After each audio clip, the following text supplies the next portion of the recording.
কিরে, তোর ব্যাপারটা কি বলতো? পেট ব্যথা করছে? হিমু বাবা বোধহয় ধারণা ছিল শিশুদের একটিমাত্র সমস্যা, পেট ব্যথা। তারা যখন মন খারাপ করে বসে থাকে তখন বুঝতে হবে তার পেট ব্যথা করছে। গভীর রাতে ঘুম ভেঙে কোনো শিশু যদি জেগে উঠে কাঁদতে থাকে তখন বুঝতে হবে তার পেট ব্যথা। বাবার কাছ থেকে কত অসংখ্যবার যে শুনেছি। কিরে হিমু, তোর কি পেট ব্যথা নাকি? মুখটা এমন কালো কেন? কোন জায়গায় ব্যথা দেখি? হিমুর বাবা যে একজন পাগল ধরনের মানুষ এটা বুঝতে হিমুর তেমন দেরি হয়নি। শিশুদের বোধশক্তি ভালো। পাগল না হলে নিজের ছেলের নাম কেউ হিমালয় রাখে? স্কুলে ভর্তি করতে নিয়ে গেলেন। হেড স্যার গম্ভীর গলায় বললেন, জি। আহমদ বা মোহাম্মদ এইসব কিছু আছে? জি না, শুধুই হিমালয়। হেড স্যার অত্যন্ত গম্ভীর গলায় বললেন। ও আচ্ছা। হিমুর বাবা উৎসাহের সাথে বললেন, নদীর নামে মানুষের নাম হয়, ফুলের নামে নাম হয়, গাছের নামে হয়। হিমালয়ের নামে নাম হতে দোষ কি? হিমালয়ের নাম রাখার বিশেষ কোনো তাৎপর্য কি আছে? অবশ্যই আছে। যাতে এই ছেলের হৃদয় হিমালয়ের মতো বড় হয়, সেই জন্যই এই নাম। তাহলে আকাশ নাম রাখলে না কেন? আকাশ তো আরো বড়। বড় হলেও তা ধরাছোঁয়ার বাইরে। হিমালয়কে স্পর্শ করা যায়। কিছু মনে করবেন না, এই নামে স্কুলের ছেলে ভর্তি করা যাবে না। এমন কোনো আইন আছে যে হিমালয়ের নাম রাখলে সেই ছেলে স্কুলে ভর্তি হতে পারবে না? আইন টাইন আমি জানি না। এই ছেলেকে আমি স্কুলে নেব না। কেন? সিট নেই। আগে তো বললেন সিট আছে। এখন নেই। শিক্ষক হয়ে মিথ্যা বলছেন? তাহলে তো এখানে কিছুতেই ছাত্র ভর্তি করা উচিত না। মিথ্যা কথা বলা শিখবে। খুব ভালো কথা, তাহলে এখন যান। এই দীর্ঘ কথোপকথনের কিছুই আমার মনে নেই, মনে থাকার কথাও নয়। বাবা প্রতিটি ঘটনা লিখে রেখে গেছেন বলে বলতে পারলাম। বাবার মধ্যে গবেষণাধর্মী একটা ব্যাপার ছিল। অতি তুচ্ছ বিষয় নিয়ে পাতার পর পাতা পরিষ্কার অক্ষরে লিখে গেছেন। তার বিদ্যা ছিল ইন্টারমিডিয়েট পর্যন্ত। ইন্টারমিডিয়েট পরীক্ষা দেবার পর রাগ করে বাড়ি থেকে বের হয়ে আসেন, আর ফিরে যাননি। জীবিকার জন্য ঠিক কী কী করতেন তা পরিষ্কার নয়। জ্যোতির্বিদ্যা, সমুদ্র জ্ঞান, লক্ষণ বিচার এই জাতীয় বইয়ের স্তূপ দেখে মনে হয় মানুষের হাত টাত দেখতেন। একটা প্রেমের সঙ্গেও সম্ভবত যুক্ত ছিলেন। কয়েকটা নোট বইও লিখেছিলেন, নোটস অফ প্রবেশিকা সমাজবিদ্যা এরকম একটা বই। তার পরিবারের কারোর সঙ্গে তার কোনো যোগাযোগই ছিল না। তাদের সম্পর্কে আমি জানতে পারি বাবার মৃত্যুর পর। গুরুতর অসুস্থ অবস্থায় বাবা তার বোনকে একটা চিঠি লিখে জানান যে তার মৃত্যু হলে আমাকে যেন আমার মার বাড়ি পাঠানো হয়। এটাই তার নির্দেশ, এর অন্যথা যেন না হয়। চিঠি পাওয়ার পরপরই হিমুর বাবার দিকে আত্মীয় স্বজনে হিমুদের ছোট বাসা ভর্তি হয়ে যায়। হিমু তার দাদাজানকে তখনই প্রথম দেখে। সুঠাম স্বাস্থ্যের টকটকে গৌরবর্ণের একজন মানুষ। চেহারার কোথাও যেন জমিদার জমিদার একটা ভাব আছে। তিনি মরণাপন্ন হিমুর বাবার হাত ধরে কাঁদো কাঁদো গলায় বললেন, আমার ভুল হয়েছে। আমি বাবা তোর কাছে ক্ষমা চাচ্ছি। যথেষ্ট পাগলামি হয়েছে, আর না। হিমুর বাবা দীর্ঘ নিঃশ্বাস ফেলে বললেন, আচ্ছা যাক, ক্ষমা করলাম। কিন্তু আমি চাই না আমার ছেলে আপনাদের সঙ্গে মানুষ হোক। ও যাবে তার মামাদের কাছে। তার মামারা কি আমাদের চেয়ে ভালো? না, ওরা পিশাচ শ্রেণীর। ওদের সঙ্গে থাকলে অনেক কিছু শিখবে। হিমুর দাদাজান এবার সত্যি সত্যি কেঁদে ফেললেন। বৃদ্ধ একজন জমিদার ধরনের মানুষ কাছে এই দৃশ্যটি সত্যি অদ্ভুত। তিনি কাঁদতে কাঁদতে বললেন, তুই এক পাগল। তোর ছেলেটাকেও তুই পাগল বানাতে চাস। এই নিয়ে আপনার সঙ্গে কথা বলতে চাই না। হিমুদের বড়লোক আত্মীয় স্বজনরা অত্যন্ত বিস্ময়ের সঙ্গে হিমুদের বাসার সাজসজ্জা দেখতে থাকেন। এর ফাঁকে ফাঁকে বাবার সঙ্গে হিমুর দাদাজানের কিছু কথাবার্তা হলো। যেমন, ঢাকায় কতদিন ধরে আছিস? প্রায় 3 বছর। এর আগে কোথায় ছিলি? তা দিয়ে আপনার দরকার কি? তোর মা যখন অসুস্থ তখন সব খবরের কাগজে তোর ছবি ছাপিয়ে বিজ্ঞাপন দিয়েছিলাম। খবরের কাগজ আমি পড়ি না। হিমুর বরফপু এই পর্যায়ে হাত ইশারা করে হিমুকে ডাকলেন। আদরে গলায় বললেন, খোকা, তোমার নাম কি? হিমু বলল। হিমালয়। সবাই মুখ চাওয়াচাই করতে লাগলেন। দাদা দুঃখিত গলায় বললেন, ছেলের নাম কি সত্যি সত্যি হিমালয় রেখেছিস? হুম। হিমুর বাবার সমস্ত আপত্তি অগ্রাহ্য করে তাকে একটা বড় ক্লিনিকে ভর্তি করা হলো। আপত্তি করার মতো অবস্থাও তার ছিল না। কথা বলা প্রায় বন্ধ হয়ে গিয়েছিল। দু একটা ছোটোখাটো বাক্য বলতেও তার কষ্ট হতো। তাকে বাইরে চিকিৎসার জন্য পাঠানো হবে এমন কথা শোনা যেতে লাগলো। হিমুর বাবা তাদের সেই সুযোগ দিলেন না। ক্লিনিকে ভর্তি হবার 9 দিনের দিন মারা গেলেন। সজ্ঞানে মৃত্যু যাকে বলে, মৃত্যু আগ মুহূর্তেও টনটনে জ্ঞান ছিল। হিমুকে বললেন, তোমার জন্য কিছু উপদেশ লিখে রেখে গেছি, সেগুলো মন দিয়ে পড়বে। তবে লেখাটা অসম্পূর্ণ, সম্পূর্ণ করবার সময় হলো না। আমার দিকের আত্মীয় স্বজনের সঙ্গে কোনো যোগাযোগ রাখবে না এবং তাদের সাহায্য নেবে না। তবে 16 বছর পরে তুমি যদি মনে করো যে আমার সিদ্ধান্ত ভুল, তখন তুমি নতুন করে সিদ্ধান্ত নিতে পারবে। এর আগ পর্যন্ত মামার সঙ্গে থাকবে। মনে রাখবে, তোমার মামারা পিশাচ শ্রেণীর মানুষদের সংস্পর্শে না এলে মানুষের সদ্গুণ সম্পর্কে ধারণা হবে না। ডাক্তার এই পর্যায়ে বললেন, আপনি দয়া করে চুপ করুন, ঘুমানোর চেষ্টা করুন। হিমুর বাবা শীতল গলায় বললেন, প্রতিপদ শুরু হয়ে গেছে। দ্বিতীয় আমার মৃত্যু হবার কথা, কাজেই আমাকে বিরক্ত করবেন না। সবচেয়ে জরুরি কথাটাই আমার ছেলেকে বলা হয়নি। শোনো হিমু, কোনো রকম উচ্চাশা রাখবি না। টাকা পয়সা করতে হবে, বড় হতে হবে, এইসব নিয়ে মোটেও ভাববি না। সমস্ত কষ্টের মূলে আছে আমাদের উচ্চাশা। আমার উচ্চাশা ছিল বলে প্রথম দিকে খুবই কষ্ট পেয়েছি। শেষের দিকে উচ্চাশা ত্যাগ করতে পেরেছিলাম, তাই খানিকটা আনন্দে ছিলাম। আনন্দে থাকাটাই সবচেয়ে বড় কথা। সবসময় আনন্দে থাকার চেষ্টা করবি। হিমুর বাবা কথা বলতে বলতেই একটু থামলেন। হঠাৎ গভীর আগ্রহ এবং বিস্ময়ের সঙ্গে চারিদিকে তাকালেন। তারপর মৃদু স্বরে বললেন, ও আচ্ছা, তাহলে এর নামই মৃত্যু।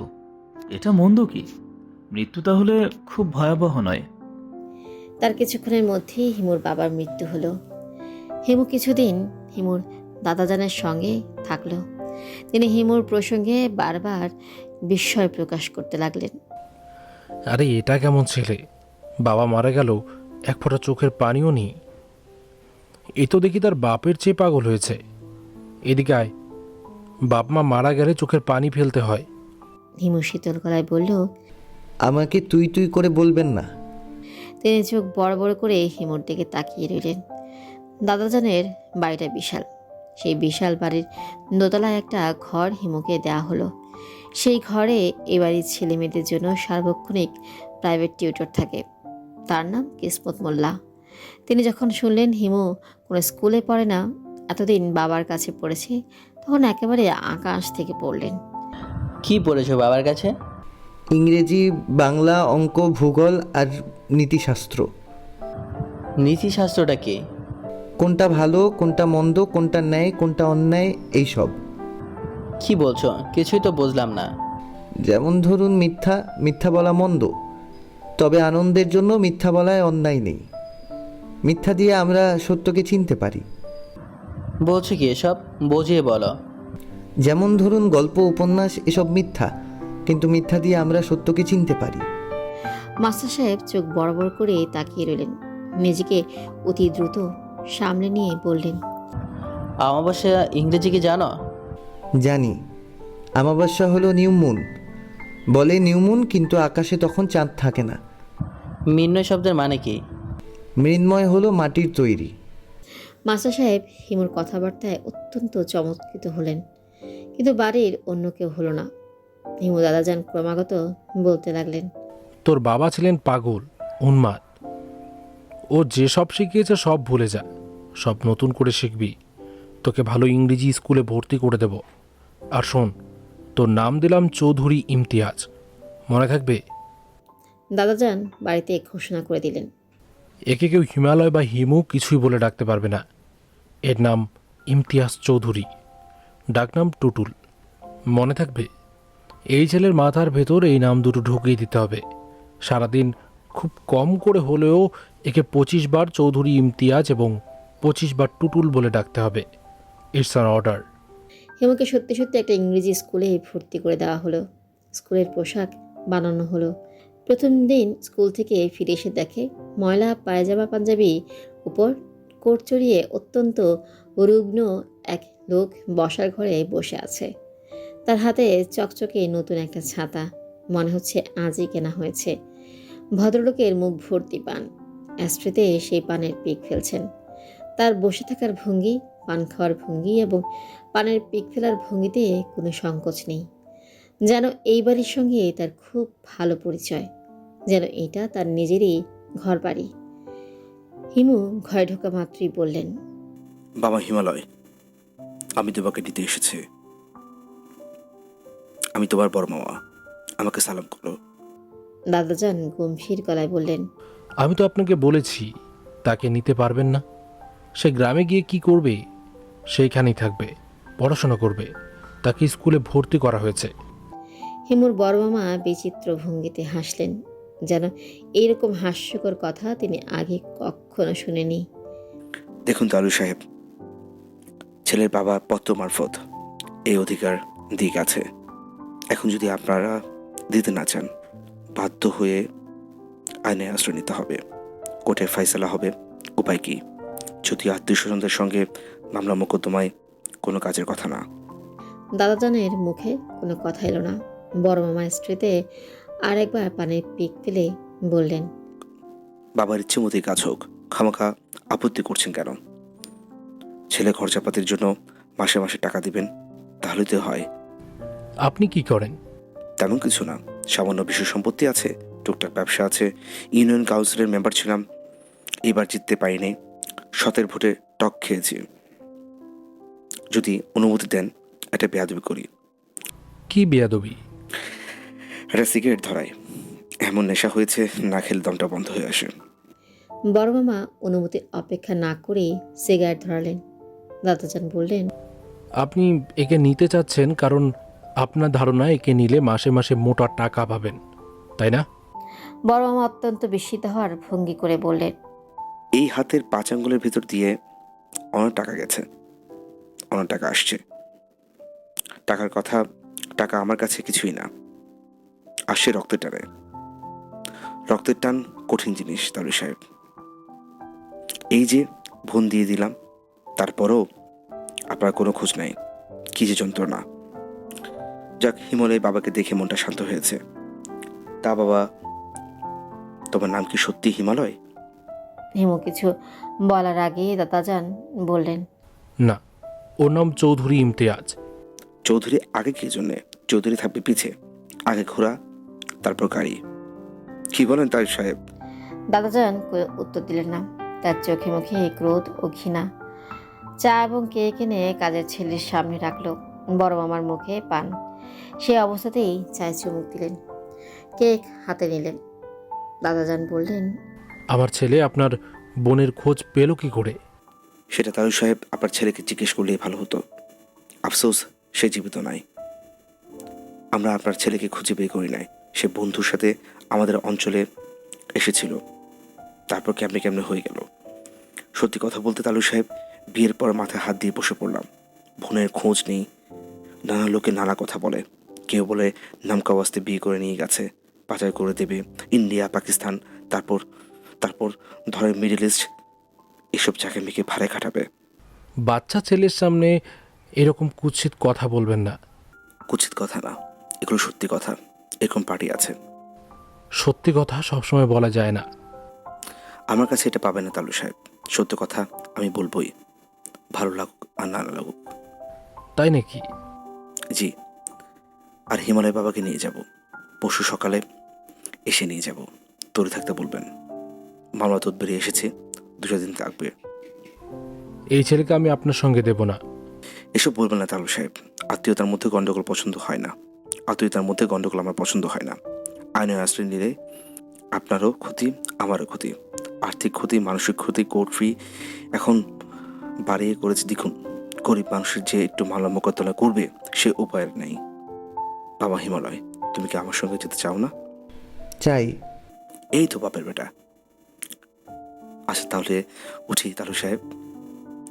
বেয়াদবি যদি করে থাকি মাফ করে দেবেন, আপনার পায়ে ধরে।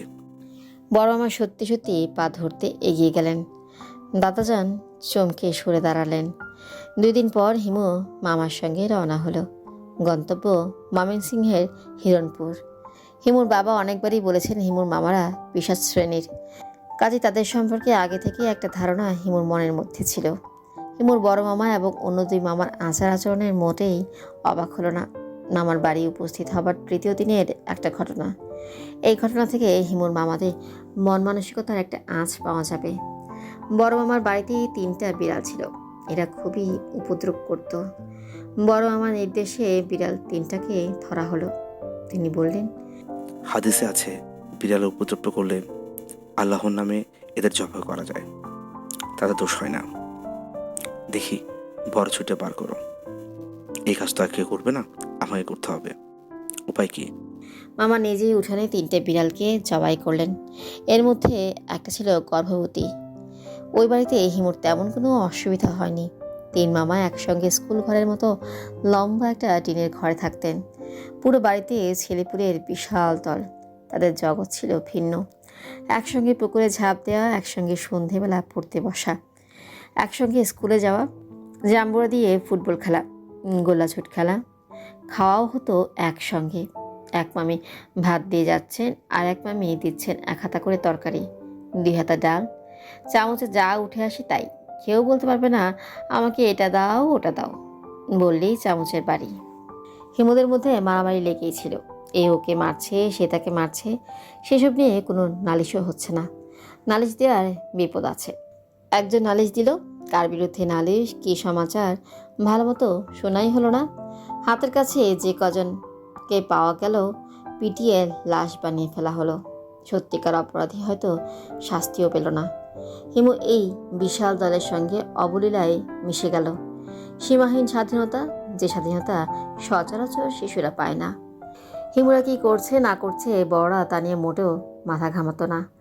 একজনের হয়তো জ্বর হয়েছে, সে বিছানায় শুয়েই কুকু করছে, কেউ ফিরেও তাকাচ্ছে না। নিতান্ত বাড়াবাড়ি না হলে ডাক্তার নেই। মাসে একবার নাপিত এসে সব কটা ছেলের মাথা প্রায় মুড়িয়ে দিয়ে ধান নিয়ে চলে যেতে চাচ্ছে। জামা কাপড়ও কোনো ঠিক ঠিকানা নেই। এ ওরটা পড়ছে, ও তারটা পড়ছে। মামাদের বাড়ি থেকেই হিমু ম্যাট্রিক পাশ করে। যে বছর ম্যাট্রিক পাশ করে বড় মামা সে বছরই মারা যান। তার শত্রুর অভাব ছিল না। বলতে গেলে গ্রামেই সবাই ছিল তার শত্রু। এক অন্ধকার বৃষ্টির রাতে একজনকেও মাছ মারবার কোচ দিয়ে বড় মামাকে গেঁথে ফেলে। বিশাল কোচ। মামার পেট এফোর ওফর হয়ে যায়। কোচে খানিকটা পিচ্ছাদা করে বের হয়ে থাকে। উঠোনে চাটাই পেতে মামাকে শুইয়ে রাখা হয়। দৃশ্য দেখার জন্য সারা গ্রামের লোক ভেঙে পড়ে। তাকে সদরে নিয়ে যাওয়ার জন্য মহিষের গাড়ির ব্যবস্থা করা হলো। মামা ঠান্ডা গলায় বললেন, এতক্ষণ বাঁচবো না, তোমরা আমাকে থানায় নিয়ে যাও। মরার আগে আমি কারা এই কাজ করেছে বলে যেতে চাই। মামা কাউকেই দেখেননি, তবুও তিনি মৃত্যুর আগে আগে থানার ওসির কাছে 4 জনের নাম বললেন। তিনি বললেন, তার হাতে টর্চ ছিল, তিনি টর্চ ফেলে ফেলে এদের দেখেছেন। ওসি সাহেব মামার দেয়া জবানবন্দি লিখতে লিখতে বললেন, ভাই সাহেব, এই কাজটা করবেন না। ডেথ বেড কনফেশন খুব শক্ত জিনিস। শুধুমাত্র এর উপরেই কোর্ট রায় দিয়ে দিবে। নির্দোষ কিছু মানুষকে আপনি জড়াচ্ছেন। এদের ফাঁসি না হলেও যাবজ্জীবন হয়ে যাবে। মামা বললেন, যা বলছি সবই সত্যি। কোরআন মজিদে আনেন, আমি কোরআন মজিদে হাত দিয়ে বলিব। ওসি সাহেব বললেন, তার দরকার হবে না। নিন, এখানে সই করুন। এটা আপনার জবানবন্দি। মামা সই করলেন। মারা গেলেন থানাতেই। মরবার আগে মেঝো মামাকে কানে কানে বললেন, এক ধাক্কায় 4 শত্রু শেষ। কাজটা মন্দ হয় নাই। 4 শত্রু শেষ করার গাঢ় আনন্দ নিয়ে মামা মারা গেলেন। তবে মৃত্যুর আগে মৌলানা ডাকিয়ে তবা করলেন। তাকে খুবই আনন্দিত মনে হলো। বড় মামি ব্যাকুল হয়ে কাঁদছিলেন। তাকে ডেকে বললেন, তবা করে ফেলেছি, এখন আর চিন্তা নাই। সব পাপ মাপ হয়ে গেছে। সরাসরি ভেস্তে দেখালে হব। খামাখা কান্দ কেন? তওবা সময়মতো করতে না পারলে অসুবিধা ছিল। আল্লাহ পাকের অসীম দয়া, সময় পাওয়া গেছে। কান্নাকাটি না করে আমার কানের কাছে দরুদ পড়ো, কোরআন মাজিদ পাঠ করো। মামার মৃত্যুর পর হিমু ঢাকায় চলে এলো। নতুন জীবন শুরু হলো বরফুপুর বাসায়। প্রবল ঝাঁকুনিতে হিমুর ঘুম ভাঙল। চোখ মেলে দেখে বরফুপু। পাশে বিছানা খালি, বাদল নেই। সকালে ঘুম ভাঙতেই প্রথম যে জিনিসটা জানতে ইচ্ছে করে কটা বাজে। বড়বাবুকে এই প্রশ্ন করবে কিনা ভাবছে, তখন তিনি কাঁদো কাঁদো গলায় বললেন, কেলেঙ্কারি হয়েছে। কি কেলেঙ্কারি? মানুষকে মুখ দেখাতে পারবো না রে। হিমু বিছানায় বসতে বসতে বলল, মেরিন ইঞ্জিনিয়ার রাতে এসেছিল, তারপর আর রাতে ফিরে যায়নি, তাই তো? তুই জানলি কি করে? অনুমান করে। আমি সকালে একতলায় নেমে দেখি ওই ছেলে আর রিনকি। ছেলে নাকি রাতে তোর ফুপার অসুখের খবর পেয়ে এসেছিল, ঝড় বৃষ্টি দেখে আর ফিরে যায়নি। আর ওই বদ মেয়ে সারা রাতে ওই ছেলের সঙ্গে গল্প করেছে। বলো কি? আমার তো হাত ঘামছে। কিরকম বদ মেয়ে চিন্তা করে দেখ। মেয়ের কত বড় সাহস। ওই ছেলে এসেছে ভালো কথা, আমাকে তো খবরটা দিবি। হিমু গম্ভীর গলায় বলল, ওই ছেলেরই বা কেমন আক্কেল রাত দুপুরে এলো কি জন্য? হ্যাঁ, দেখো না কাণ্ড। বিয়ে হয়নি কিছু না, শুধু বিয়ের কথা হয়েছে। এর মধ্যে নাকি সারা রাত জেগে গল্প করতে হবে। রাত কি চলে গেছে নাকি? খুবই সত্য কথা। এখন ধর কোনো কারণে বিয়ে যদি ভেঙে যায়, তারপর আমি মুখ দেখাবো কিভাবে? আমি এক্ষুনি নিচে যাচ্ছি ফুপু। ওই ফাজিল ছেলের গালে ঠাস করে একটা চড় মারবো, তারপর দ্বিতীয় চড় রিঙ্কির গালে। মেয়ে বলে তাকে ক্ষমা করার কোনো অর্থ হয় না। তুই সবসময় অদ্ভুত কথাবার্তা বলিস কেন? ওই ছেলের গালে তুই চড় মারতে পারবি? কেন পারবো না?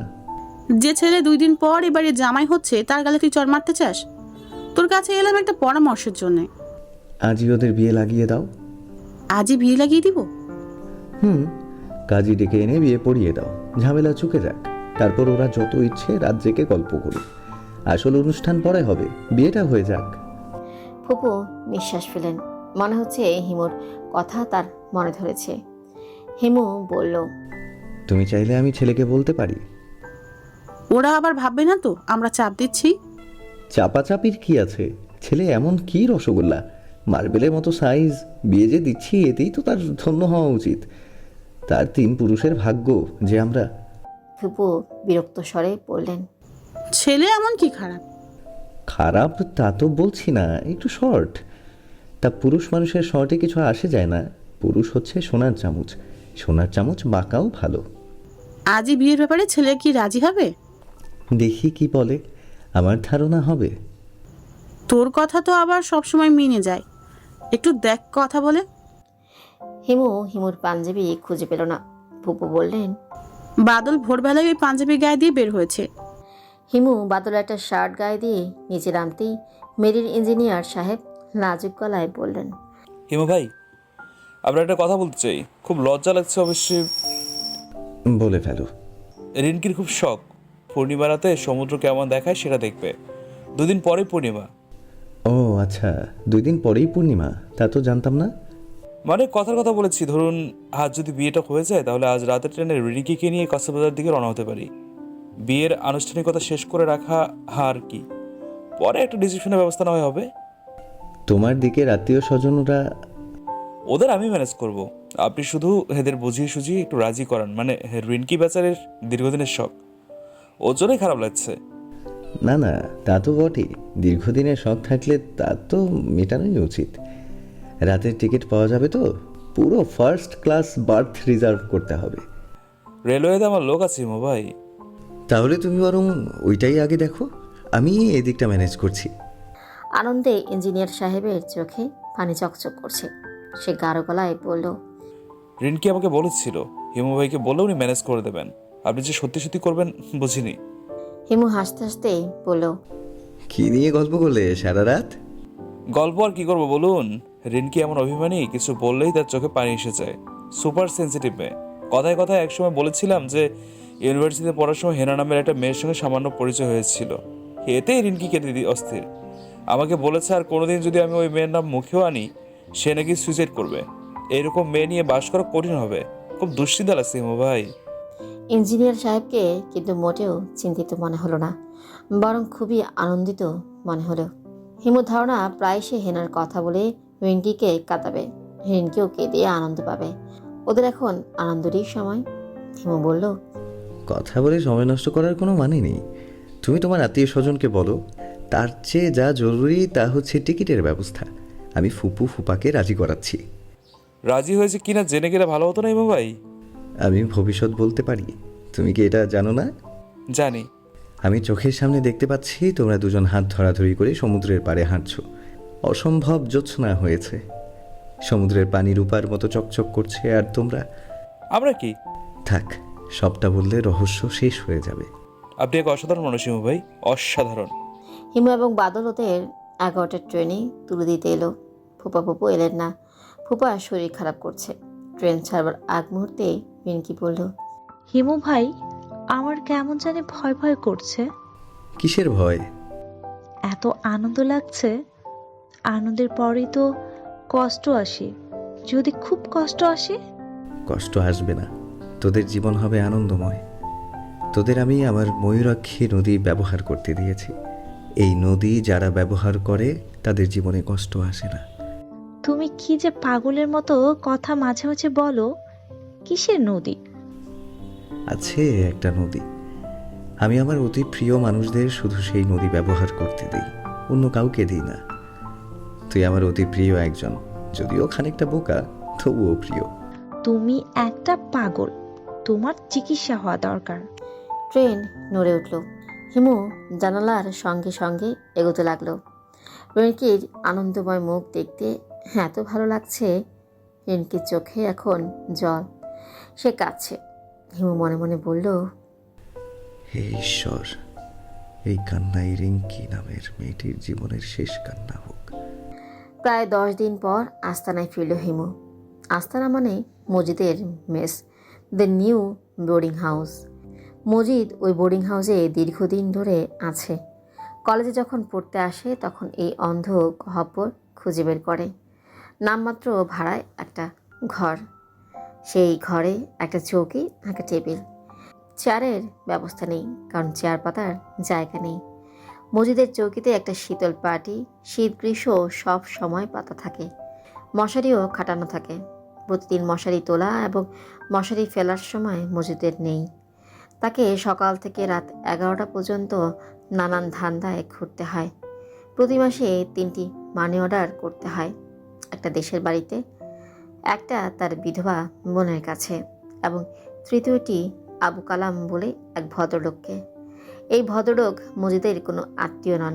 তাকে প্রতি মাসে কেন টাকা পাঠাতে হয় তা মজিদ কখনো বলেনি। জিজ্ঞাসা করলে সে হাসে। এইসব রহস্যের কারণেই মজিদকে হিমুর বেশ পছন্দ।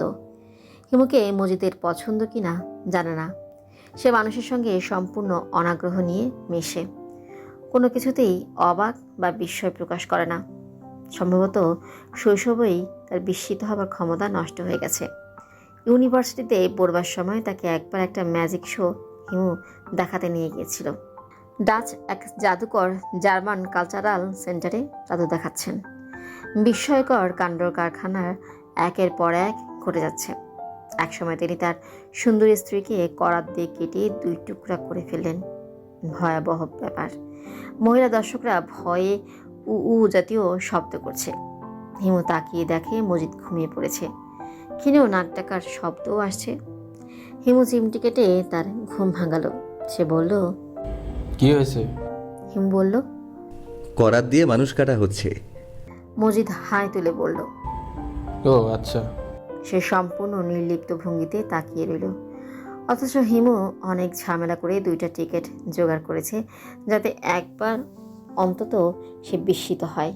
হিমু ধারণা তাজমহলের সামনেও যদি তাকে নিয়ে যাওয়া হয়, সে হাই চাপতে চাপতে বলবে, ও এটাই তাজমহল, ভালোই তো, মন্দ কি। মজিদকে হিমুর একবার তাজমহল দেখানোর ইচ্ছে, শুধু দেখার জন্য সত্যি সত্যি সে কি করে, বা আসলেই সে কিছু করে কিনা। 10 দিন পর মজিদের সঙ্গে হিমুর দেখা। সে একবার মাত্র মাথা ঘুরিয়ে তাকালো, তারপর পত্রিকা পড়তে লাগলো। বছরখানেক আগের বাসি একটা ম্যাগাজিন। একবার জিজ্ঞেসও করলো না, হিমু খবর কি, হিমু কেমন আছে, এতদিন কোথায় ছিল। হিমু বলল, তোর খবর কি রে মজিদ? মজিদ এই প্রশ্নের উত্তর দিল না। অপ্রয়োজনীয় কোনো প্রশ্নের উত্তর সে দেয় না। তোর আজ টিউশনই নেই, ঘরে বসে আছিস যে? আজ শুক্রবার। তখন হিমুর মনে পড়ল, ছুটির দিনে যখন তার হাতে কোনো কাজ থাকে না, তখনই সে ম্যাগাজিন জোগাড় করে। ম্যাগাজিনের পাতা উল্টাতে উল্টাতে ঘুমায়। আবার জেগে উঠে ম্যাগাজিনের পাতা উল্টায়। কিছুক্ষণ পর আবার ঘুমিয়ে পড়ে। জীবনের কাছে তার যেন কিছুই চাওয়ার বা পাওয়ার নেই। 4-5টা টিউশনি মাঝে মধ্যে কিছু খুচরা কাজ এবং প্রুফ দেখার কাজেই সে খুশি। বিএ পাশ করার পর কিছুদিন সে চাকরির চেষ্টা করেছিল, তারপর দূর আমার হবে না এই বলে সব ছেড়ে ছেড়ে দিল। হিমু একবার বলেছিল, সারা জীবন এই করে কাটাবি নাকি? মজিদ বলল, অসুবিধা কি, তুই তো কিছু না করেই কাটাচ্ছিস। আমার অবস্থা ভিন্ন, আমি এক্সপেরিমেন্ট করছি। হিমু ভেবেছিল একবার হয়তো জিজ্ঞেস করবে কিসের এক্সপেরিমেন্ট, তাও করলো না। আসলেই তার জীবনে কোনো কৌতূহল নেই। রূপাকে অনেক বলে কয়ে একবার রাজি করেছিল যাতে সে মজিদকে নিয়ে চিড়িয়াখানা থেকে ঘুরে আসে। হিমুর দেখার ইচ্ছে একটা অসম্ভব রূপবতী এবং বুদ্ধিমতী মেয়েকে পাশে পেয়ে তার মনের ভাব কী হয়। আগের মতোই সে কি নির্লিপ্ত থাকে, না জীবন সম্পর্কে খানিকটা হলেও আগ্রহী হয়। হিমুর প্রস্তাবে রূপা প্রথমে খুব রাগ করল, চোখ তীক্ষ্ণ করে বলল, তুমি নিজে কখনো আমাকে চিড়িয়াখানায় নিয়ে গিয়েছো? চিনি না জানি না একটা ছেলেকে নিয়ে আমি যাব? তুমি আমাকে পেয়েছোটা কি? সে যতই রাগ করে হিমু ততই হাসে। রূপাকে ঠান্ডা করার এই একটা পথ। সে যত রাগ করবে হিমু তত হাসবে। হিমুর হাসি দেখে সে আরও রাগবে, হিমু আরও হাসবে। সে হাল ছেড়ে দেবে। এবারও তাই হলো। সে মজিদকে নিয়ে যেতে রাজি হলো। হিমু একটা ছুটির দিনে মজিদকে বলল, তুই চিড়িয়াখানা থেকে ঘুরে আয়, পত্রিকায় দেখলাম জিরাফ এনেছে। মজিদ বলল, জিরাফ দেখে কি হবে? কিছুই হবে না, তবুও দেখে আয়। ইচ্ছে করছে না। আমার এক দূর সম্পর্কের ফুফাতো বোন বেচারির চিড়িয়াখানা দেখার শখ, সঙ্গে কোনো পুরুষ মানুষ না থাকায় যেতে পারছে না। আমার আবার জন্তু জানোয়ার ভালো লাগে না, তুই তাকে নিয়ে যা। মজিদ বলল, আচ্ছা। হিমুর ধারণা ছিল রূপাকে দেখেই মজিদ একটা ধাক্কা খাবে। সেরকম কিছুই হলো না। রূপা গাড়ি নিয়ে এসেছিল। মজিদ গম্ভীর মুখে ড্রাইভারের পাশে বসল। রূপা হাসি মুখে বলল, আপনি সামনে বসছেন কেন? পেছনে আসুন, দুজন গল্প করতে করতে যাই। মজিদ বলল, আচ্ছা। সে পেছনে এসে বসল। তার মুখ ভাবলেশীন। একবার ভালো করে দেখলেও না তার পাশে যে বসে আছে সে মানবী না অপসরী। ফিরে আসার পর হিমু জিজ্ঞেস করলো, কেমন দেখলি? ভালোই। কথা হয়েছে রূপার সঙ্গে? কি কথা হলো? মনে নেই। আচ্ছা, রূপার পরনে কি রঙের শাড়ি ছিল বলতো? লক্ষ্য করিনি তো। হিমু মজিদের সঙ্গে অনেক সময় কাটায়। রাতে তার সঙ্গে এক চৌকিতে ঘুমায়। তার কাছ থেকে শিখতে চেষ্টা করে কি করে আশেপাশের জগৎ সম্পর্কে পুরোপুরি নির্লিপ্ত হওয়া যায়। সাধু সন্ন্যাসীরা অনেক সাধনায় যে স্তরে পৌঁছেন, মজিদ সে স্তরটি কীভাবে এত সহজে অতিক্রম করলো তা হিমুর জানতে ইচ্ছে করে। হিমুর বাবা তার খাতায় হিমুর জন্য যেসব উপদেশ লিখে রেখে গেছে তার মধ্যে একটা শিরোনাম হচ্ছে নির্লিপ্ততা। তিনি লিখেছেন, নির্লিপ্ততা। পৃথিবীর সকল মহাপুরুষ এবং মহাজ্ঞানীরা এই জগৎকে মায়া বলিয়া অভিহিত করিয়াছেন। আমি আমার ক্ষুদ্র বিবেচনায় দেখিয়াছি আসলেই মায়া। স্বামী ও স্ত্রীর প্রেম যেমন মায়া বই কিছুই নয়, ভ্রাতা ও ভগ্নের স্নেহ সম্পর্কেও তাই। যে কারণে স্বার্থে আঘাত লাগিবা মাত্র স্বামী স্ত্রীর প্রেম বা ভ্রাতা ভগ্নের ভালোবাসা কর্পূরের মতো উড়িয়া যায়। কাজেই তোমাকে পৃথিবীর সর্ববিষয়ে পুরোপুরি নির্লিপ্ত হইতে হইবে। কোনো কিছুর প্রতি তুমি যেমন আগ্রহবোধ করিবে না, আবার অনুগ্রহবোধও করিবে না। মানুষ মায়ার দাস, সেই দাসত্ব শৃঙ্খল তোমাকে ভাঙিতে হইবে। মানুষের অসাধ্য কিছুই নাই, চেষ্টা করিলে তুমি তা পারবে। তোমার ভেতরে সে ক্ষমতা আছে, সেই ক্ষমতা বিকাশের চেষ্টা আমি তোমার শৈশবেই করিয়াছি। একই সঙ্গে তোমাকে আদর এবং অনাদর করা হয়েছে। মাতার প্রবল ভালোবাসা হইতেও তুমি বঞ্চিত হইয়াছ। এই সমস্ত একটি পরীক্ষার অংশ। এই পরীক্ষায় সফলকাম হইতে পারিলে প্রমাণ হইবে যে ইচ্ছা করিলে মহাপুরুষদের এই পৃথিবীতেই তৈরি করা যায়। যদি একটি সাধারণ কুকুরকেও যথাযথ প্রশিক্ষণ দেওয়া যায়, সেই কুকুর শিকারী কুকুরে পরিণত হয়। একজন ভালো মানুষ পরিবেশের চাপে ভয়াবহ খুনিতে রূপান্তরিত হয়। যদি তাই হয় তবে কেন আমরা আমাদের ইচ্ছা অনুযায়ী মানব সম্প্রদায় তৈরি করিতে পারিব না? বাবা হিমুর ভেতর থেকে মায়া কাটানোর চেষ্টা করেছেন। শৈশবের কথা কিছু মনে আছে হিমুর। একটা খেলনা হয়তো হিমুর খুব পছন্দ হলো, তিনি কিনে আনলেন। গভীর আনন্দে হিমু আত্মহারা।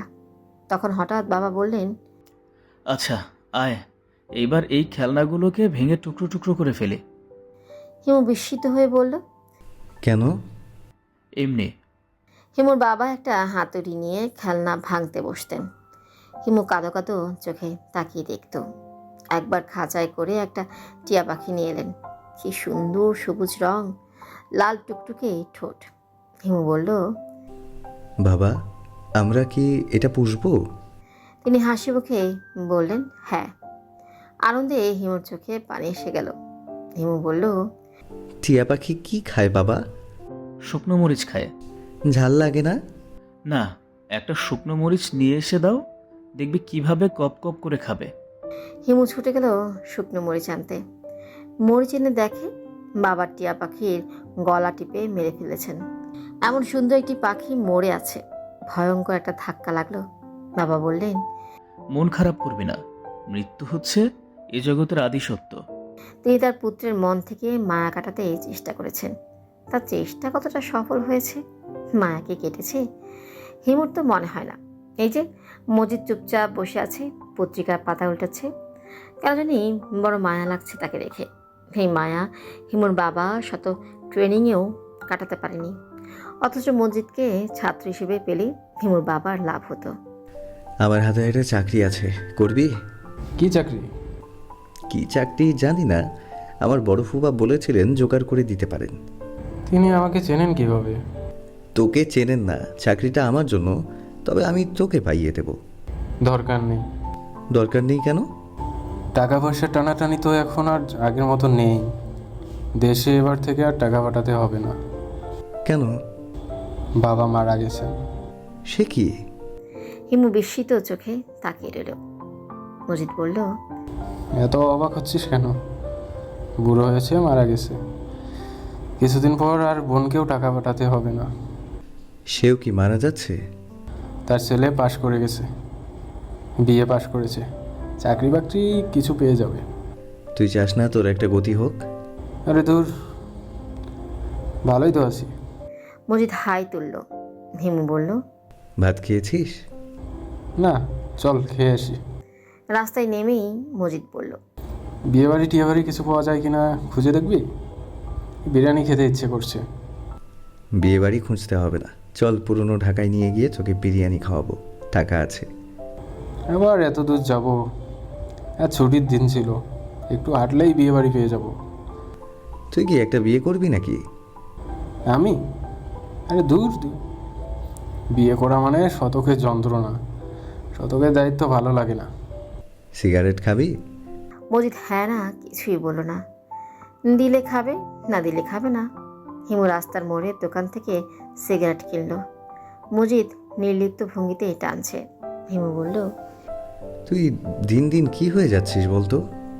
কি হচ্ছি? গাছ হয়ে যাচ্ছিস। সত্যি সত্যি গাছ হাতে পড়লে ভালোই হতো। হিমুরা রিক্সার খোঁজে বড় রাস্তা পর্যন্ত চলে এলো। রিক্সা আছে, তবে ওরা কেউ পুরনো ঢাকার দিকে যাবে না।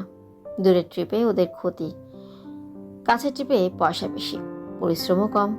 এত কিছু মাথায় ঢুকবে না এরকম বোকা একজন রিক্সাওয়ালার জন্য হিমু অপেক্ষা করতে হবে। মজিদ, বল। তুই দেখ রিক্সা বাস কিনা, আমি চট করে একটা টেলিফোন করে আসি। আচ্ছা। হিমু টেলিফোন করতে ঢুকলো তরঙ্গিনী নামের স্টেশনারি দোকানে।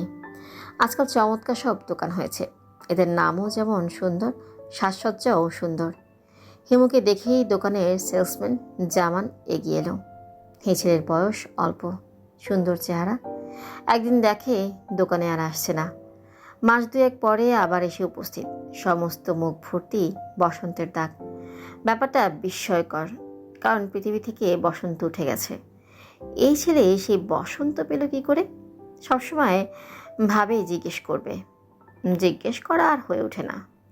তার মুখে দাগ হবার পর তার ব্যবহার খুব ভালো হয়েছে। আগেই খুব খারাপ ব্যবহার ছিল।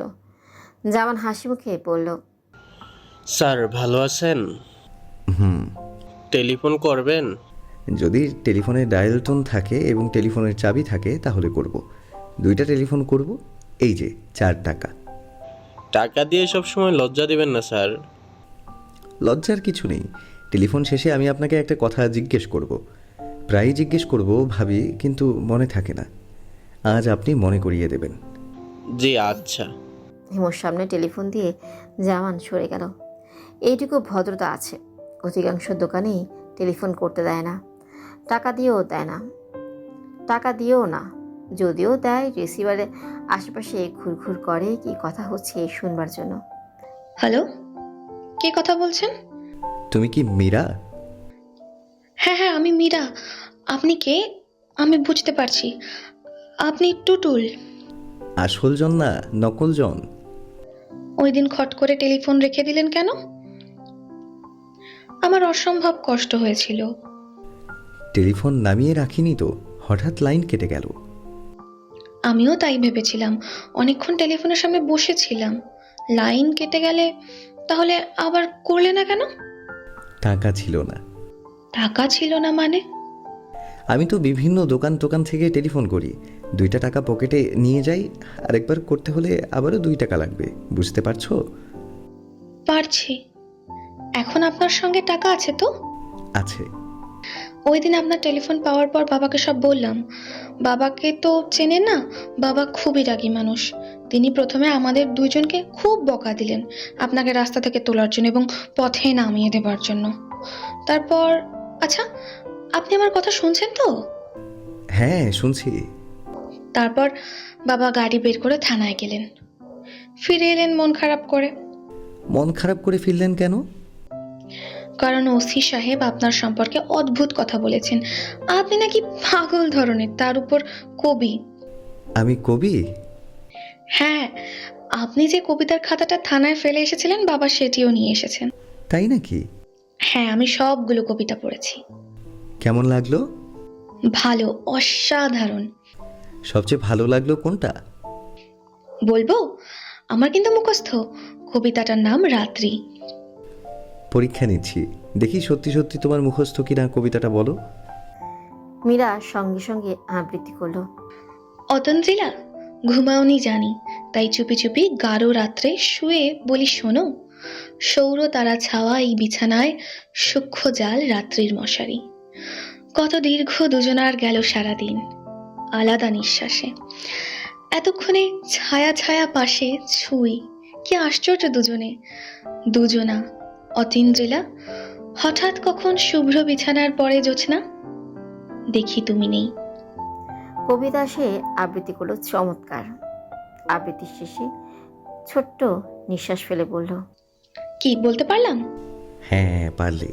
তোমার স্মৃতিশক্তি ভালো, তবে কবিতা সম্পর্কে কোনো ধারণা নেই। কেন, এটা কি ভালো কবিতা না? অবশ্যই ভালো, তবে আমার লেখা না, অমিয় চক্রবর্তীর। আপনার নোট বইয়ের সব কবিতাই কি অন্যের? হ্যাঁ, মাঝে মাঝে কিছু কবিতা পড়ে মনে হয় এগুলো আমারই লেখার কথা ছিল, কোনো কারণে লেখা হয়নি, তখন সেটা নোটবুকে টুকে রাখি। আপনি কি খুব কবিতা পড়েন? না, একেবারে না। তবে আমার একজন বান্ধবী আছে, সে খুব পড়ে এবং জোর করে আমাকে কবিতা শোনায়। ওর নাম কি? ওর নাম রূপা, তবে আমি তাকে মাঝে মাঝে ময়ূরাক্ষী ডাকি। বাহ, কি সুন্দর নাম। সে কিন্তু এই নাম একেবারেই পছন্দ করে না। কেন বলুন তো? কারণ এই নামে এলিফ্যান্ট রোডে একটা জুতোর দোকান আছে। মীরা খিলখিল করে হেসে উঠল। অনেকক্ষণ পর্যন্ত হাসলো। মনে হলো মেয়েটার যে পরিবেশে বড় হচ্ছে, সেই পরিবেশে কেউ রসিকতা করে না, সবাই গম্ভীর হয়ে থাকে। সামান্য রসিকতায়, এই কারণেই সে এতক্ষণ ধরে হাসছে। হ্যালো, আপনি কিন্তু টেলিফোন রাখবেন না। আচ্ছা, রাখবো না। ওই দিন আপনার সঙ্গে কথা বলার পর থেকে এমন হয়েছে, টেলিফোন বাজার সঙ্গে সঙ্গে ছুটে যাই, মনে হয় আপনি টেলিফোন করেছেন। তাই নাকি? আর একটা ব্যাপার বলি, মা আপনার জন্য খুব চমৎকার একটা পাঞ্জাবি কিনে রেখেছেন। ওই পাঞ্জাবিটা নেওয়ার জন্য হলেও আপনাকে আমাদের বাসায় আসতে হবে। আসবো। কবে আসবেন? টুটুলকে খুঁজে পেলেই আসবো। আপনি ওকে কোথায় খুঁজে পাবেন? আমি খুব সহজেই পাবো। হারানো জিনিস খুঁজে পাওয়ার ব্যাপারে আমার খুব নাম ডাক আছে। আচ্ছা, ওই দিন আপনি কি করে বললেন যে টুটুল ভাইয়ের কপালে একটা কাটা দাগ আছে? আমার কিছু সুপার ন্যাচারাল ক্ষমতা আছে, আমি মাঝে মাঝে অনেক কিছু বলতে পারি। বলুন তো আমি কি পরে আছি? তোমার পরনে আকাশি রঙের শাড়ি। হলো না, আপনার আসলে কোনো ক্ষমতা নেই। ঠিক ধরেছ। কিন্তু আপনি যখন বলেছিলেন যে আপনার সুপার ন্যাচারাল ক্ষমতা আছে, আমি বিশ্বাস করেছিলাম। মনে হচ্ছে তোমার একটু মন খারাপ হয়েছে। হ্যাঁ হয়েছে। টেলিফোন কি রেখে দিব? প্লিজ আপনার ঠিকানা বলুন। হিমু টেলিফোন নামিয়ে রাখলো। অনেকক্ষণ কথা হয়েছে। না, মজিদ বোধ হয় রিক্সা ঠিক করে ফেলেছে। তবে ঠিক করলেও সে হিমুকে বলবে না, অপেক্ষা করবে। এর মধ্যেই অতি দ্রুত রূপার সঙ্গে একটা কথা সেরে নেওয়া দরকার। হিমু টেলিফোন করতেই রূপার বাবা ধরলেন। হিমু গম্ভীর গলায় বলল, এটা কি রেলওয়ে বুকিং? তিনি ক্ষিপ্ত গলায় বললেন, ফাজিল ছোকরা, হু আর ইউ? কি চাও তুমি? রূপাকে দেবেন? রাস্কেল, ফাজলামি করার জায়গা পাও না। আমি তোমাকে এমন শিক্ষা দেব? আপনি এত রেগে যাচ্ছেন কেন? Shut up. হিমু ভদ্রলোককে আরও খানিকক্ষণ হইচই করার সুযোগ দিল। হিমু জানে হইচই শুনি রূপা এসে টেলিফোন ধরবে। হলো তাই। রূপার গলা শোনা গেল। সে করুণ গলায় বলল, তুমি চলে এসো। কখন? এই এখন। আমি বারান্দায় দাঁড়িয়ে থাকবো। আচ্ছা, আসছি। অনেকবার আসছি বলেও তুমি আসোনি। এইবার যদি না আসো তাহলে? তাহলে কি? রূপা খানিকক্ষণ চুপচাপ থেকে বলল, আমি বারান্দায় দাঁড়িয়ে থাকবো। রূপার বাবা সম্ভবত তার হাত থেকে টেলিফোনটা কেড়ে নিলেন। খট করে রিসিভার নামিয়ে রাখা শব্দ হলো। আজ ওদের বাড়িতে ভূমিকম্প হয়ে যাবে। রূপার বাবা, মা, ভাই, বোন কেউ হিমুকেই সহ্য করতে পারে না। রূপার বাবা তার দারোয়ানকে বলে রেখেছে, কিছুতেই যেন হিমুকে ওই বাড়িতে ঢুকতে না দেওয়া হয়।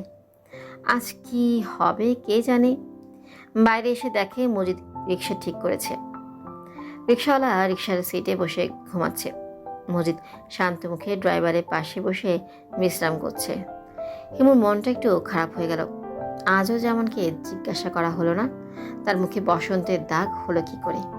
কিছু কিছু প্রশ্ন আছে যা কোনোদিনও করা হয় না। এটিও বোধ হয় সে জাতীয় কোনো প্রশ্ন। বিরিয়ানি খেয়ে অনেক রাতে ফিরল হিমুরা। অসহ্য গরম। সেই গরমে ছোট্ট একটা চৌকিতে হিমু এবং মজিদ শুয়ে আছে। মজিদের হাতে হাত পাখা। সে দ্রুত তার পাখা নাড়ছে। গরম তাতে কমছে না, বরং বাড়ছে। মনে হচ্ছে ময়ূরাক্ষী নদীটাকে বের করতে হবে, নয়তো এই দুঃসহ রাত পার করা যাবে না। মজিদের হাত পাখার আন্দোলন থেমে গেছে। সে গভীর ঘুমে অচেতন। ঘরে শুনশান নীরবতা। হিমু ময়ূরাক্ষী নদীর কথা ভাবতে শুরু করলো। সঙ্গে সঙ্গে দৃশ্য পাল্টে গেল। এই নদী এক এক সময় এক একভাবে আসে। আজ এসেছে দুপুরে নদী হয়ে। প্রখর দুপুর। নদীর জলে আকাশের ঘন নীল ছায়া। ঝিম ধরে আছে চারিদিক। হঠাৎ নদী মিলিয়ে গেল। মজিদ ঘুমের মধ্যে বিশ্রী শব্দ করে ফুপিয়ে ফুপিয়ে কাঁদছে। এই মজিদ, এই। মজিদ চোখ মেলল। কি হয়েছে রে? কিছু না। স্বপ্ন দেখেছিস? দুঃস্বপ্ন? না। কি স্বপ্ন দেখেছিস বলতো? মজিদ অনেকক্ষণ চুপ করে থেকে ক্ষীণস্বরে বলল, স্বপ্নে দেখলাম বাবা আমার গায়ে হাত বুলিয়ে দিচ্ছেন। মজিদ শুয়ে পড়ল। আমি জানি না মজিদের বাবা কিভাবে তার গায়ে হাত বুলাতেন। আমার ইচ্ছে করছে ঠিক সেই ভঙ্গিতে মজিদের গায়ে হাত বুলাতে। হিমু, কি? আমার বাবা আমাকে খুব আদর করত। সব বাবারাই করে। আমার বাবা খুব বেশি করত। একদিন কি হয়েছে জানিস? বল, শুনছি। না থাক। থাকবে কেন, শুনি। এই গরমে ঘুম আসছে না, তোর গল্প শুনলে ভালো লাগবে। আমি তখন খুব ছোট। তারপর? না থাক। মজিদ আর শব্দ করল না। ঘরের ভেতর অসহ্য গরম। হিমু অনেক চেষ্টা করেও নদীটা আনতে পারছে না। আজ আর পারবে না। আজ বরং বাবার কথাই ভাবে চিন্তা করলো। হিমুর বাবা কি হিমুকে ভালোবাসতেন, নাকি হিমু ছিল তার খেলার কোনো পুতুল, যে পুতুল তিনি নানাভাবে ভেঙে নতুন করে তৈরি করতে চেষ্টা করেছিলেন।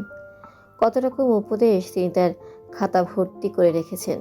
মৃত্যুর আগের মুহূর্তে হয়তো ভেবেছেন এইসব উপদেশ হিমু অক্ষরে অক্ষরে মেনে চলবে। হিমু কি সেই সব উপদেশ মানে, নাকি মানার ভান করে? তার খাতায় লেখা, উপদেশ নাম্বার 11, সৃষ্টিকর্তার অনুসন্ধান।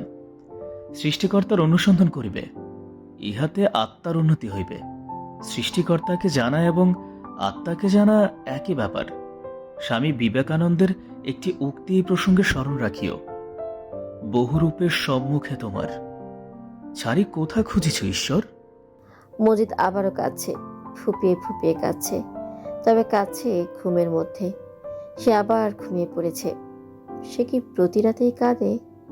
বড় ফুপু অবাক হয়ে বললেন, তুই কোত্থেকে?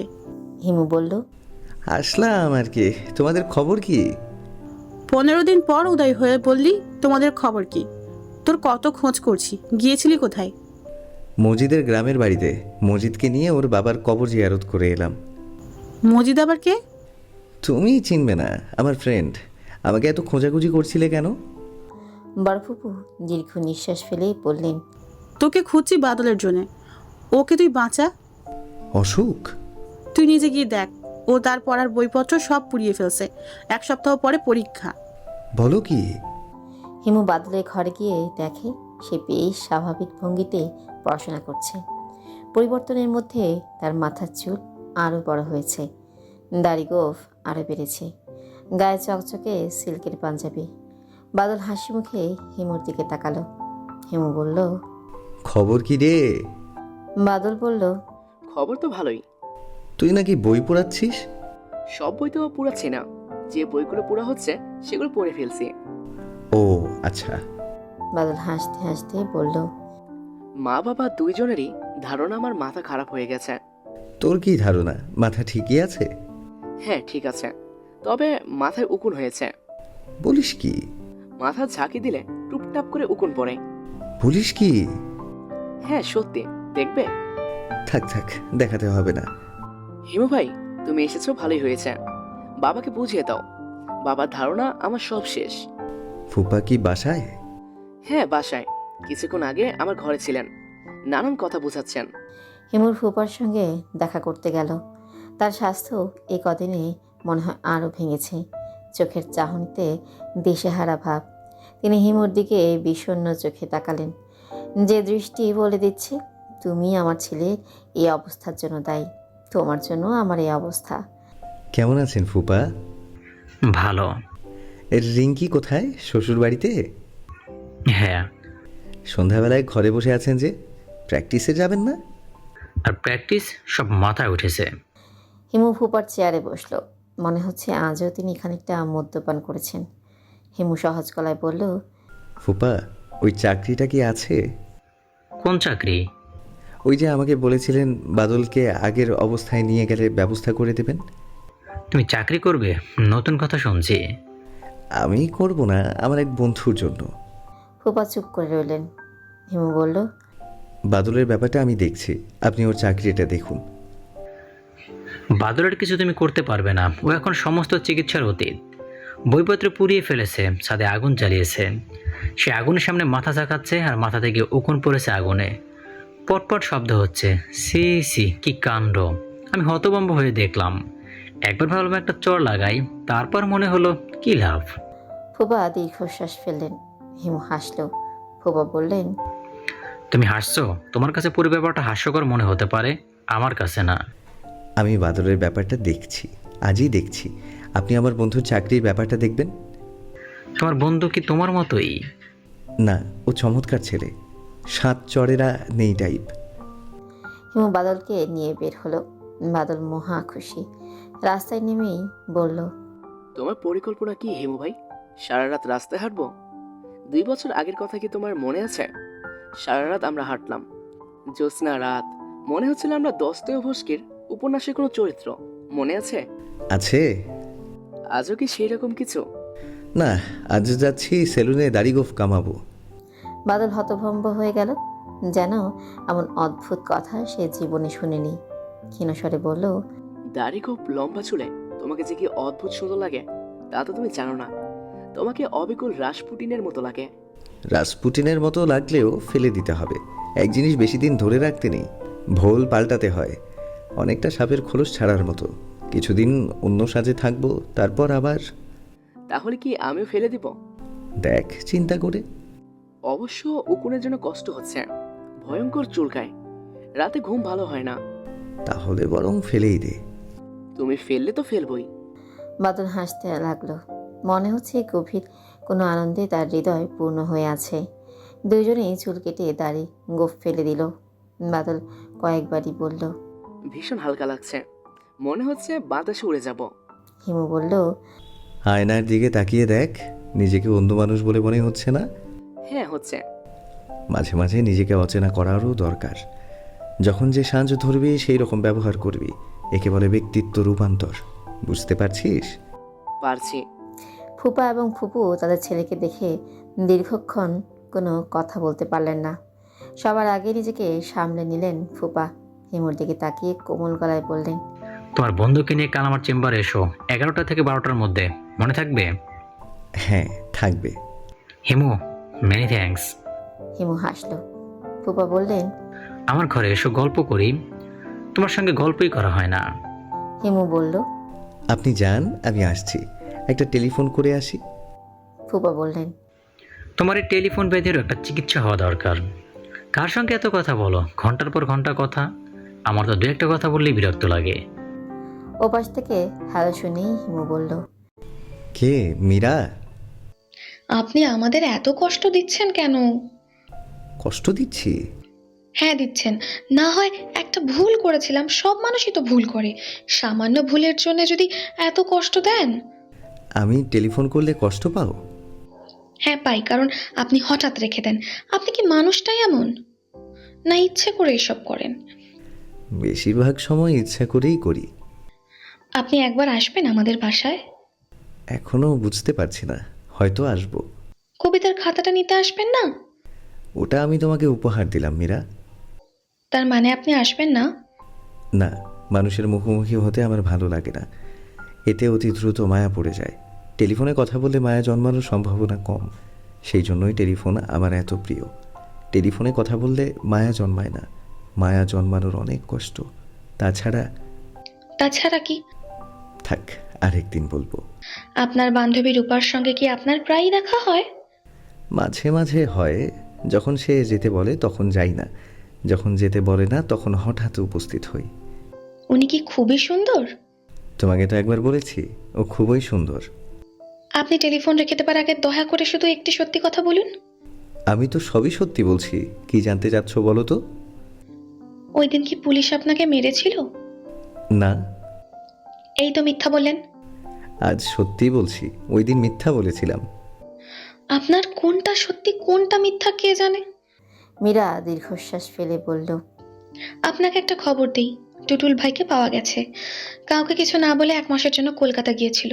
মজার ব্যাপার কি জানেন, এখন আর আমার টুটুল ভাইকে ভালো লাগছে না। ওই দিন টেলিফোন করেছিল, আমি কথাও বলিনি। আমার এরকম হলো কেন বলুন তো? হিমু টেলিফোন রেখে ফুপার খোঁজে গেল। তিনি ছাদে। হুইস্কির বোতল খোলা হয়েছে, বরফে পাত্র, ঠান্ডা পানি, প্লেটে ভিনেগার মেশানো চীনাবাদাম। হিমুকে দেখেই তিনি খুশি খুশি গলায় বললেন, বাদরের পরিবর্তনটা সেলিব্রেট করছি। ফুপু রাগ করবেন না? না, তাকে বলেছি আছে কোনো কিছুতেই রাগ করবে না। বমি করে যদি সারা ঘর ফাঁসিয়ে দেই তবুও রাগ করবে না। তুমি বসো হিমু, আরাম করে বসো। সম্পর্কে মিশ খাচ্ছে না, মিশ খেলে তোমাকেও খানিকটা দিতাম। আপনি পেগ খেয়েছেন?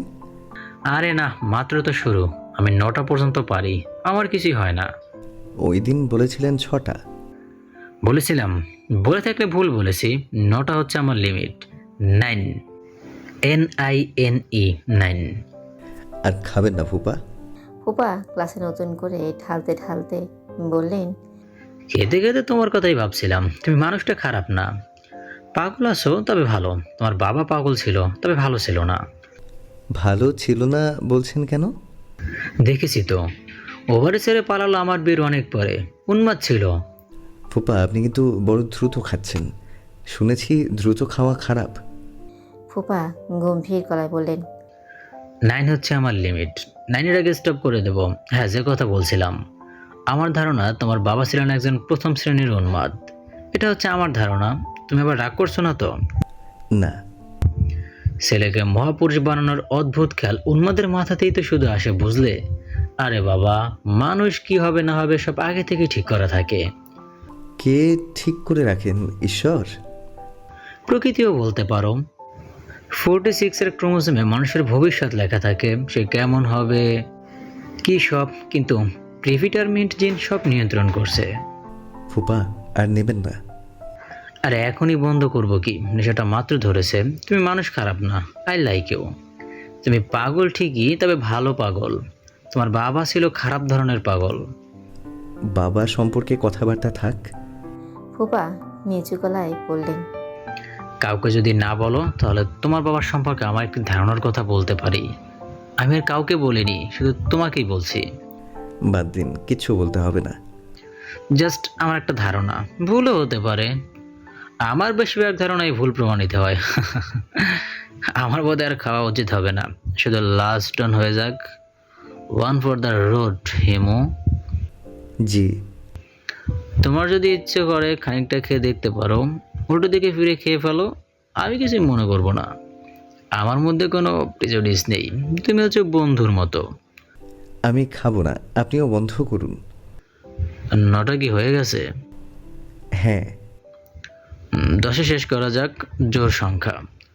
তারপর তোমার বাবার সম্পর্কে কি যেন বলছিলাম? কিচ্ছু বলছিলেন না। বলছিলাম, মনে পড়েছে। আমার কি ধারণা জানো? আমার ধারণা তোমার বাবা তোমার মাকে খুন করেছিল। হিমু সহজ গলায় বলল, এরকম ধারণা হবার কারণ কি?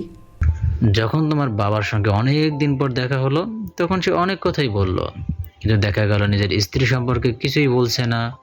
সে কিভাবে মারা গেছে জিজ্ঞেস করেছিলাম, প্রশ্ন শুনে রেগে গিয়ে বলেছিল, অন্য 10টা মানুষ যেভাবে মারা যায় সেভাবে মারা গিয়েছিল।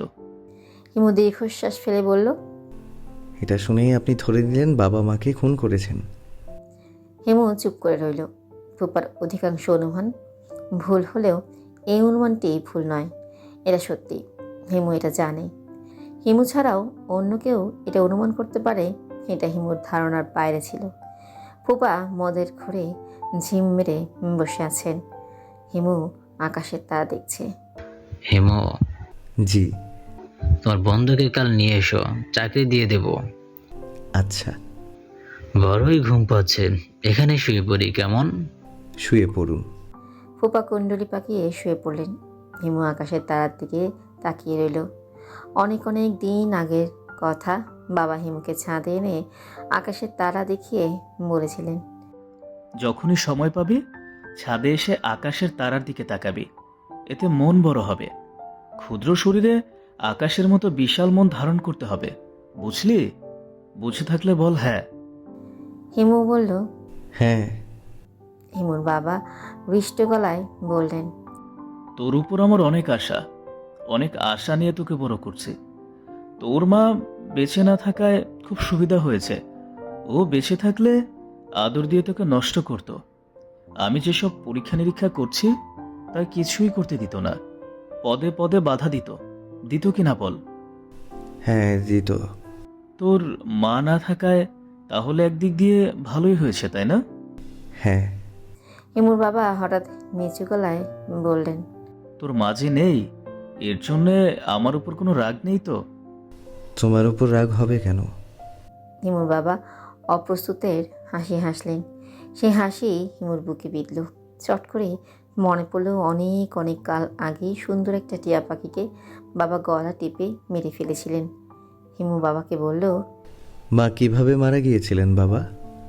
হিমুর বাবা অনেকক্ষণ চুপ করে থেকে বললেন, এই প্রশ্নের জবাব আমি দেব না, তোকেই খুঁজে বের করতে হবে। শুধু হৃদয় বড় হলেই হবে না, তোকে বুদ্ধিমানও হতে হবে। তোর জ্ঞান এবং বুদ্ধি হবে প্রেরিত পুরুষদের মতো। শুধু একটা জিনিস মনে রাখবি, আমি যা করেছি তোর জন্যই করেছি। আচ্ছা আয়, এখন তোকে আকাশের তারাদের নাম শেখাই। একবার কালপুরুষদের নাম বলছিলাম না, বল দেখি কোনটা কালপুরুষ? এত দেরি করলে তো হবে না, তাড়াতাড়ি বল, খুব তাড়াতাড়ি, কুইক। আমি ছাদ থেকে নিচে নামলাম। এক ধরনের গাঢ় বিষাদ বোধ করছি। এই ধরনের বিষাদ হঠাৎ হঠাৎ আমাকে আক্রমণ করে এবং প্রায় সময়ই তা দীর্ঘস্থায়ী হয়। মহাপুরুষদের কি এমন হয়? তারাও কি মাঝে মাঝে বিষাদগ্রস্ত হন? হয়তো হন না। কোনো একজন মহাপুরুষের সঙ্গে দেখা হলে জিজ্ঞেস করতাম, আমাদের কথাবার্তা তখন কেমন হতো? মনে মনে আমি কথোপকথনের মহড়া দিলাম। দৃশ্যটা এরকম, বিশাল বটবৃক্ষের নিচে মহাপুরুষ দাঁড়িয়ে আছেন। তিনি শীর্ণ গায়ে, কিন্তু তাকে বটবৃক্ষের চেয়েও বিশাল দেখাচ্ছে। তার গায়ে সাদা চাদর, সেই চাদরে তার মাথা ঢাকা। ছায়াময় বৃক্ষতল, তার মুখ দেখা যাচ্ছে না, কিন্তু কোনো এক অদ্ভুত কারণে তার জলজলে চোখের কালো মণি দৃশ্যমান। মহাপুরুষের কণ্ঠ শিশুর কণ্ঠের মতো, কিন্তু খুব মন দিয়ে শুনলে সেই কণ্ঠ একজন মৃত্যু পথযাত্রী বৃদ্ধের শ্লেষ জড়িত উচ্চারণের মিল খুঁজে পাওয়া যায়। আমাদের মধ্যে কথাবার্তা শুরু হলো। এই কথোপকথনের সময়ে তিনি একবারও আমার দিকে তাকালেন না, অথচ মনে হলো তাকিয়ে আছেন। বৎস, তুমি কি জানতে চাও? অনেক কিছু জানতে চাই। আপনি কি সব প্রশ্নের উত্তর দেবেন? আমি কোনো প্রশ্নের উত্তর জানি না, কিন্তু প্রশ্ন শুনতে ভালোবাসি। তুমি প্রশ্ন করো। বিষাদ কি? বিষাদ কি তাই আমি জানি না, কাজেই বিষাদগ্রস্ত হই কি হই না তা কি করে বলি? তুমি আরো প্রশ্ন করো। তোমার প্রশ্ন বড়ই আনন্দ বোধ হচ্ছে। আনন্দ কি? বৎস, আনন্দ কি তা আমি জানি না। আপনি জানেন এমন কিছু কি আছে? না, আমি কিছুই জানি না। বৎস, তুমি প্রশ্ন করো। আমার প্রশ্ন করার কিছুই নেই, আপনি বিদায় হন। চলে যেতে বলছো? অবশ্যই। বেটা, তুই ভাগ। তুমি কি আমাকে অপমান করার চেষ্টা করছো? হ্যাঁ। তাতে লাভ হবে না বৎস। তুমি বোধহয় জানো না আমাদের মান অপমান বোধ নেই। কথোপকথন আরও চালানোর ইচ্ছে ছিল হিমুর, চালানো গেল না। ফুপু এসে বললেন, এই তুই বারান্দায় দাঁড়িয়ে বিড়বিড় করছিস কেন? হিমু বলল, কথা বলছি। কার সঙ্গে বলছিস? মহাপুরুষদের সঙ্গে। ফুপু অসম্ভব বিরক্ত হয়ে বললেন, তুই সবসময় এমন রহস্য করিস কেন? তুই আমাকে পেয়েছিস কি? আমাকেও কি বাদলের মতো পাগল ভাবিস? তুই কি ভাবিস বাদলের মতো আমিও তোর প্রতিটি কথা বিশ্বাস করব? হিমুর মধুর ভঙ্গিতে হাসার চেষ্টা করলো। ফুপু হিমুর সেই হাসি সম্পূর্ণ উপেক্ষা করে বললেন, তুই একটা বিয়ে কর, বিয়ে করলে সব রোগ সেরে যায়। বিয়ে করাটা ঠিক হবে না ফুপু। ঠিক হবে না কেন? যেসব রোগের কথা তুমি বলছো সেই সব রোগ কখনো সারাতে নেই, যে কারণে মহাপুরুষরা বিয়ে করেন না, আজীবন চিরকুমার থাকেন। বিয়ে করার পর যারা মহাপুরুষ হন তারা স্ত্রী সংসার ছেড়ে চলে যান, যেমন বুদ্ধদেব। ফুপু হতচকিত গলায় বললেন, তুই আমাকে আপনি না বলি তুমি তুমি করে বলছিস কেন? আমি তো সবসময় তাই বলি। সে কি, আমার তো ধারণা ছিল আপনি করে বলিস। জি না ফুপু, আপনি ভুল করছেন। আমার খুব প্রিয়জনদের আমি তুমি করে বলি। আপনি যদিও খুব কঠিন প্রকৃতির মহিলা, তবুও আপনি আমার প্রিয়জন, সেই কারণে আপনাকে আমি তুমি করে বলি। এই তো এখন আপনি করে বলছিস। কই না তো, তুমি করেই তো বলছি। ফুপু খুবই বিভ্রান্ত হয়ে গেলেন। মানুষকে বিভ্রান্ত করতে হিমুর খুব ভালো লাগে। সম্ভবত হিমু মহাপুরুষের পর্যায়ে পৌঁছে যাচ্ছে, মানুষকে বিভ্রান্ত করতে পারছে। রূপার সঙ্গে হিমুর পরিচয়ের সূত্র হচ্ছে বিভ্রান্তি। তাকে পুরোপুরি বিভ্রান্ত করতে পেরেছিল। তার সঙ্গে প্রথম পরিচয় হলো শীতকালে, পৌষ মাস কিংবা মাঘ মাস, কিংবা অন্য কোনো মাসও হতে পারে। তবে শীতকাল এইটুকু মনে আছে, কারণ হিমুর গায়ে ছিল গেরুয়া রঙের চাদর, রূপার গায়ে হালকা লাল কার্ডিগান। প্রথমে অবশ্য কার্ডিগানের দিকে হিমুর চোখ পড়ল না। হিমুর চোখ পড়ল তার মাথায় চড়ানো স্কার্ফের দিকে। স্কার্ফের রং গাঢ় সোনালি। কাপড়ে সোনালি এবং রূপালি এই দুটি রং সচরাচর চোখে পড়ে না। হয়তো এই দুটি রং কাগজে খুব ভালো ধরে, কাপড়ে ধরে না। সোনালি রঙের স্কার্ফ মাথায় জড়ানো বলে দূর থেকে তার চুলগুলো মনে হচ্ছিল সোনালি। দেখল সে হিমুর দিকে এগিয়ে আসছে। হিমু বসে আছে ইউনিভার্সিটির লাইব্রেরির বারান্দায়, বসেছে ছায়ার দিকে। শীতকালে সবাই রোদে বসতে ভালোবাসে, হিমুও বাসে, তবু ছায়াময় কোন বেছে নিয়েছে, কারণ ওই দিকটায় ভিড় কম। হিমু লক্ষ্য করছে রূপা আসছে। হিমু তাকে চিনে, তার নাম জানে। সে যে ধবধবে সাদা গাড়িটাতে করে আসে, তার নাম্বারও জানে, ঢাকা ভ 8782। শুধু হিমু একা নয়, হিমুতে ক্লাসের সব ছেলেই জানে। সবাই কোনো না কোনো ছলে রূপার সঙ্গে কথা বলেছে। অনেকেই তার বাসায় গেছে।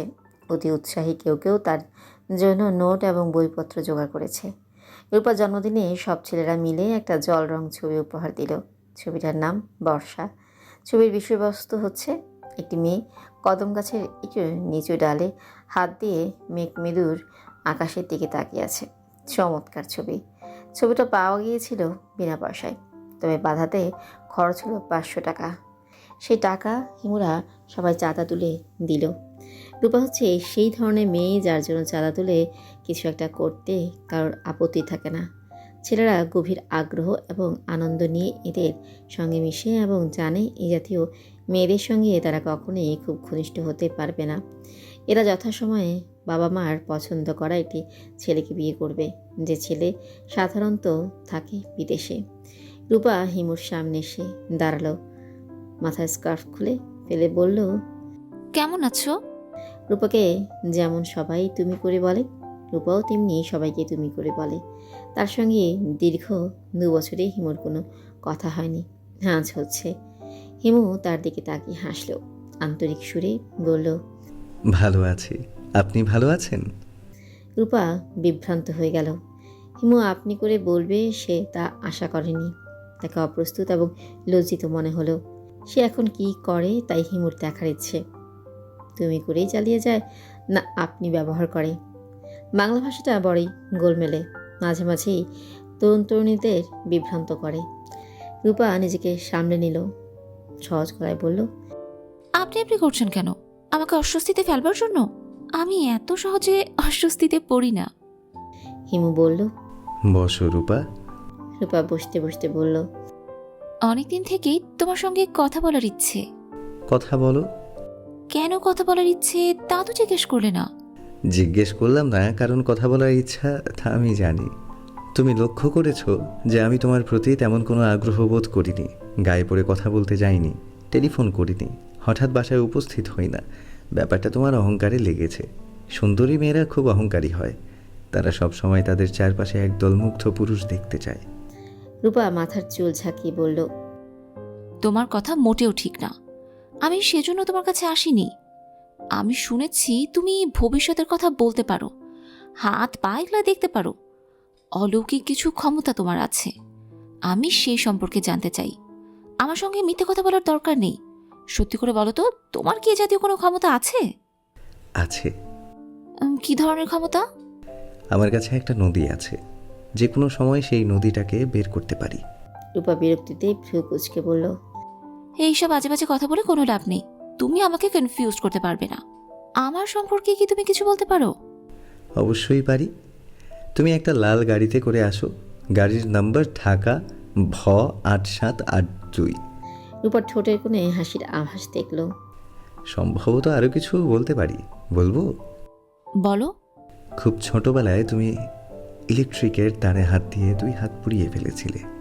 রূপার চোখ তীক্ষ্ণ করে বলল, কি করে বললে? অলৌকিক ক্ষমতায়। অলৌকিক ক্ষমতা না ছাই। আমার এই গল্প সবাই জানে। আমি অনেকের সঙ্গেই হাত পা পুড়ে যাওয়ার গল্পটা করেছি। আমার মনে হয় আমাদের ক্লাসের সব ছেলেই এটা জানে।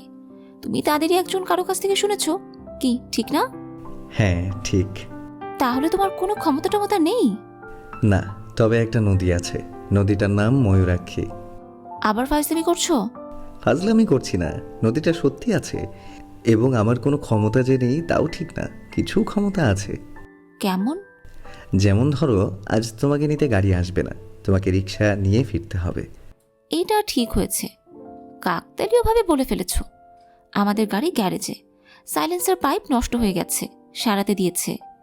এছাড়াও আমি বলতে পারি, তোমার হ্যান্ডব্যাগে কত টাকা আছে? কত আছে? 100 টাকার নোট আছে 2টা, একটা 20 টাকার নোট, 1 টাকার নোট আছে 7টা, কিছু খুচরো পয়সা, কত বলতে পারছি না। রূপা হাসি মুখে তাকিয়ে রইল। হিমু বলল, বাক্সটা খুলে তুমি গুনে দেখো ঠিক বললাম কি না। আমি গুনতে চাই না। গুনতে চাও না কেন? গুনলে দেখা যাবে তুমি ঠিক বলনি, তখন আমার মনটা খারাপ হয়ে যাবে। তোমার কিছু অলৌকিক ক্ষমতা আছে এটা বিশ্বাস করতে আমার ভালো লাগছে। চারিদিকে এত সাধারণ মানুষ, এর মধ্যে কেউ একজন থাকুক যে সাধারণ নয়, অসাধারণ। তুমি গুণে দেখো না। রূপা গুনল এবং অবাক হয়ে বলল, কি করে হলো? কি করে তুমি বলতে পারলে? হিমু বলল, আমি জানি না রূপা, মাঝে মাঝে কাকতালীয়ভাবে আমার কিছু কিছু কথা মিলে যায়। আচ্ছা আমি যাই। হিমু উঠে দাঁড়ালো।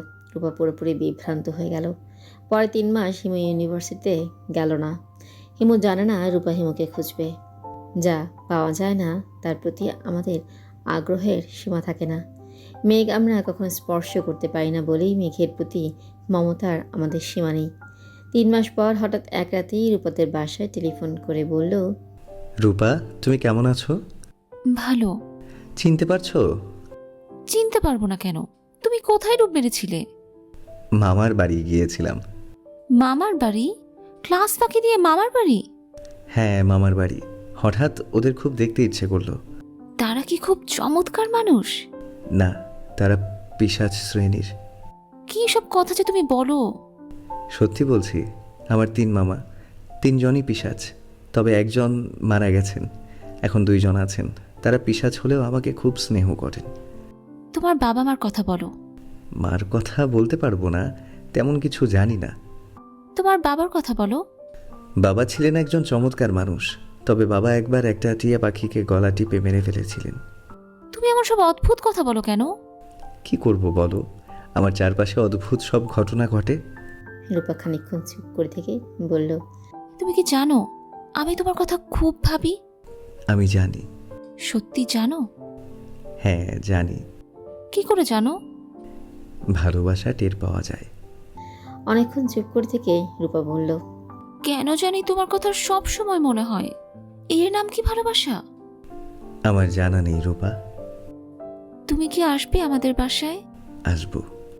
কখন আসবে? এক্ষুনি আসছি। এত রাতের তো বাবা হইচই শুরু করবেন। তুমি কি সকালে আসতে পারো না? না রূপা, আমাকে এক্ষুনি আসতে হবে। আচ্ছা বেশ, আসো। তোমার কি কোনো নীল রঙের শাড়ি আছে? কেন বলো তো? যদি থাকে তাহলে নীল রঙের শাড়ি পরে গেটের কাছে দাঁড়িয়ে থাকো, আমি এলেই গেট খুলে দেবে। আচ্ছা। আমি গেলাম না, আবারও মাসখানেকের জন্য ডুব দিলাম, কারণ ভালোবাসার মানুষদের খুব কাছে কখনো যেতে নেই।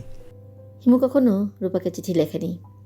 একবার হঠাৎ একটি চিঠি লিখতে ইচ্ছে হলো। লিখতে বসে দেখে কি লিখবে ভেবেই পাচ্ছে না। অনেকবার করে একটা লাইন লিখল, রূপা তুমি কেমন আছো? সমস্ত পাতা জুড়ে একটি মাত্র বাক্য। সেই চিঠির উত্তরে রূপা খুব রাগ করে করে লিখল, তুমি এত পাগল কেন? এতদিন পর একটা চিঠি লিখলে, তার মধ্যেও পাগলামি কেন করো এমন? তুমি কি ভাবো? হ্যাঁ, এসব পাগলামি দেখে আমি তোমাকে আরো বেশি ভালোবাসবো? তোমার কাছে আমি হাত জোড় করছি, স্বাভাবিক মানুষের মতো আচরণ করো। ওই দিন দেখলাম দুপুরের কড়া রোদে কেমন পাগলের মতো হাঁটছো, বিড়বিড় করে আবার কি সব যেন বলছো। দেখে আমার কান্না পেয়ে গেল। তোমার কি সমস্যা তুমি বলো আমাকে।